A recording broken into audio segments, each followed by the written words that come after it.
everyone, Dr. Bree is here with some important return to school information as we prepare for some new schedules to begin following spring break.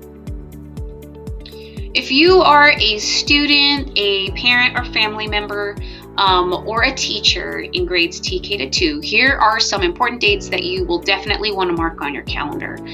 So for April 6th and 7th, those are predominantly asynchronous learning days. So that means that students will be working predominantly on their own, on their Chromebooks in their home, on independent asynchronous learning assignments that your teachers will be speaking with you in the very near future and or posting on Google Classroom. There will be a brief Zoom meeting on those days from 9:30 to 10 a.m. and that will give the teachers an opportunity to take attendance and then provide any updates that they might need to their class.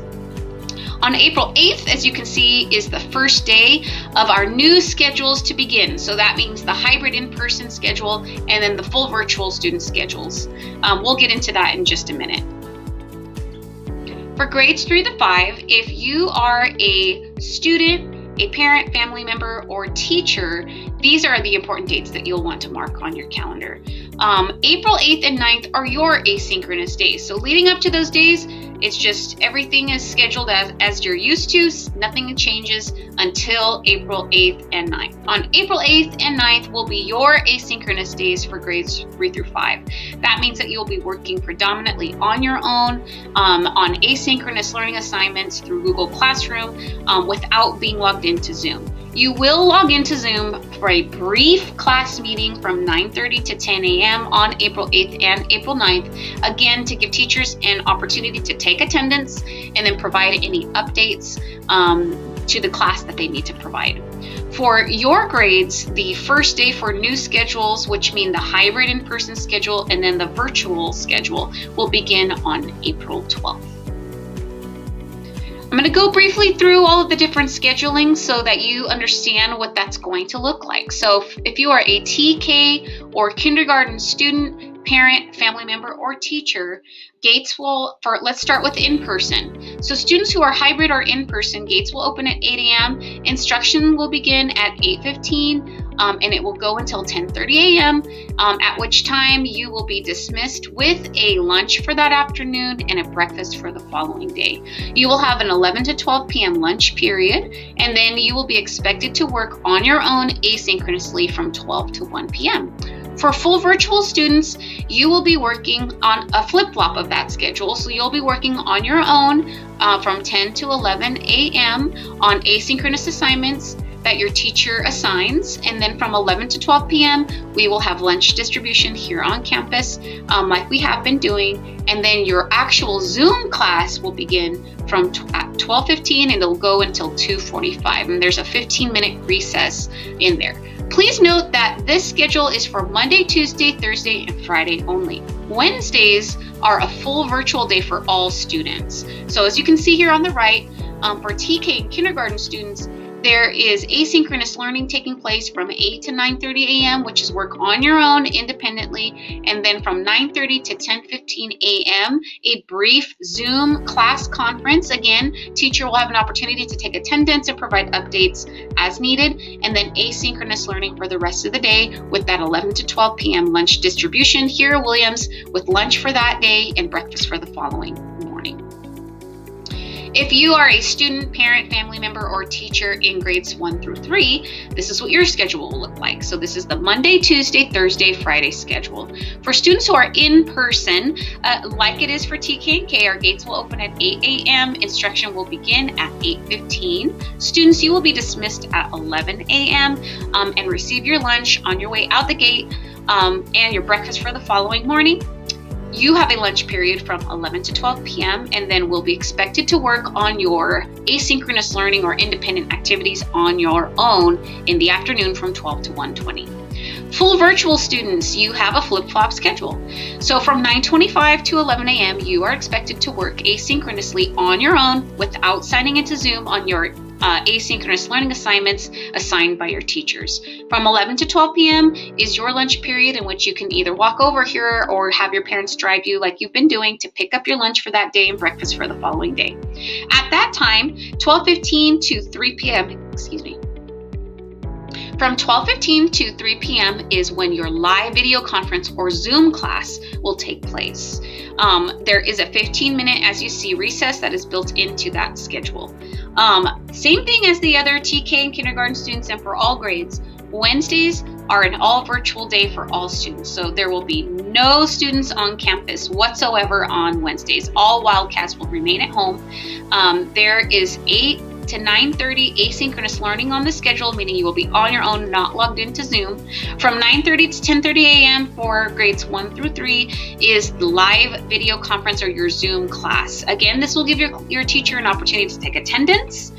So it's really important that you log in at that time and then provide any updates that they need to, and then do different assignments and things at that time.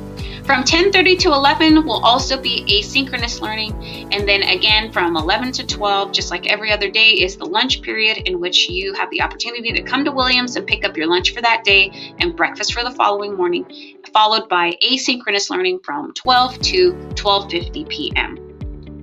The schedule for grades 4 through 6, which we only have through 5th grade this year, is identical to the previous schedule. You also see here Monday, Tuesday, Thursday, and Friday, whether you're a student, parent, or teacher of grades 4 through 5 for this year at Williams.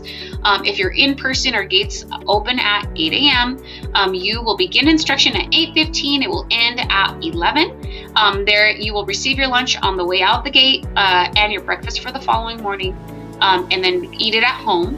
You will then have a 12:15 to 1:45 asynchronous learning time, when you are expected to complete your asynchronous learning on your own, not logged into Zoom.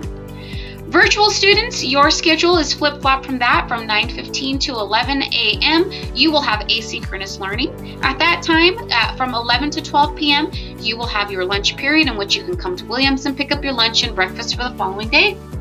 And then from 12:15 to 3 p.m. is your live video conference or Zoom class, like you've known it so far, with your teacher and friends. There is a 15-minute recess built into that from 1:45 to 2 p.m. Just like all other grades, Wednesday is an all virtual day for all Wildcats. All Wildcats will remain at home. From 8 to 9:30 is asynchronous learning on your own without logging into Zoom. There will be a live video conference or Zoom class taking place from 9:30 to 10:30 a.m. So again, very important for you to log in so your attendance is taken. Teachers will be doing that at that time, and then providing important updates to you and doing some classroom assignments as a whole class synchronously. From 10:30 to 11, it will follow the live video conference as asynchronous learning on your own, and then from 11 to 12 is our lunch distribution here at Williams, followed by 12 to 1 p.m. asynchronous learning. We do not have any self-contained special education classes here at Williams, so I'm not going to go over that. We do have a pre-K. Hopefully your teachers in pre-K have already reached out to you. If they haven't, they will be in the near future.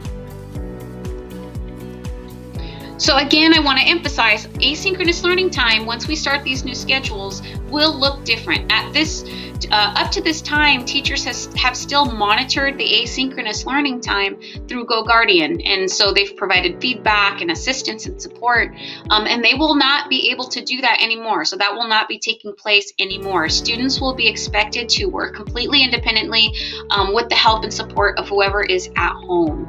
And the reason for that is that our teachers want to give their very full attention to the students that they have at that time. So in the morning, when it is our hybrid in-person students, teachers are giving their full attention to ensure the highest quality education possible for students who are here in person. Same thing in the afternoon. So at the afternoon time, when your teachers are online with you on Zoom, they want to give you their full attention and the highest quality education possible at that time. So unfortunately, that means that they will not be able to monitor what the asynchronous learning is looking like at the same time. They just would not be able to give that high quality focus if they're doing two things at once. So asynchronous learning will be completely the responsibility of students and parents to make sure that it is getting complete. So having said that, there is flexibility built into the asynchronous learning. We recognize as a district that Everybody has a different schedule at home, and the schedule that is printed on the paper for asynchronous learning time might not be the time when there's someone at home who can monitor the asynchronous learning, and we know that. So we are flexible, and we will be flexible with the asynchronous learning assignments as a school site and as a school district, in order to support you and your family and set you all up for success. For example, if you're a working parent and you're not going to be there during the day, but you definitely know you want to be the one, monitoring what your student is doing, and you get home in the evening, maybe the best time for you to monitor what your students are doing independently is possibly after 6 p.m. If that's what works best for you, then that's what it needs to be, and we understand that. So just stay in communication with your teachers so they kind of know your situation, and teachers will be communicating with you guys, through Parent Square, all the information you need to know as far as the asynchronous learning time goes. Again, if you're not on Parent Square, really encourage you to do that. That is where you can message with your teachers, and teachers can message to you, and so on and so forth. Students, in order to stay in communication with your teachers, they will be giving you some instructions on that. The other thing I want to make sure that I cover today, and I know this doesn't apply to all of you, but I'm still going to cover it just so you're aware. It might apply to you at some point in the future. And that is that in order for our doors to be open, our CDC and California Department of Public Health guidance is that we have to have designated exits and entries. So we will be utilizing 3 main entries at this point. TK and K will be entering and exiting through the South William Street gate. Grades 1 and 2 will be entering and exiting through the main William Street gate, and then grades 3 through 5 will be entering and exiting through the Virginia Street gate. I just want to make a note to you, whether you're a student or a parent, that siblings are not permitted to enter the same gate if they're outside of those grade levels. So if you have a 3rd grade brother with a kindergarten sister, they are not permitted to come into the gates together. That there's no exceptions to that. That is one of the conditions for our school to be open. So unfortunately, at this time, that is a protocol that we have to follow. Of course, we're always hoping that they'll be relaxed in the future, but that is what it will be at this time. And the reason I want to mention it is, students and parents, if after you guys talk, you think, I don't know if that's going to work for me right now, you're more than welcome to contact the school, and we will provide you any support that you need to answer questions that you might have. I have been doing parent orientations all week long for students who are parents of students that are going to do hybrid in-person instruction after spring break, and then also for those students who are doing full virtual. So if you have not attended one of those, I really encourage you to do that. The schedule can be found on Parent Square. Besides the actual meeting, which is a great time to go, we try our best to answer questions that you have at that time. I will be sending out later in the week links to all of our parents of recorded video sessions in case you weren't able to attend, and we give a lot of important information during those sessions. We do have them available in English and Spanish, so definitely look out in your Parent Square for that information. All right, teachers, you will be receiving more information as far as staff information for those days back. That will be forthcoming. But for now, I just want to welcome all my Wildcats back that are coming in person. I'm very excited to see all of you guys in person. And then also, I will stay just as connected with you guys who are full virtual, so I don't want you to think at all that we're forgetting about you. You're just as important to us as our students coming back. So either way, we'll be connecting with you. We'll just be connecting with you after spring break in 2 different ways, in person or full virtual. All right, guys, have a great rest of the day, and I'll see you around.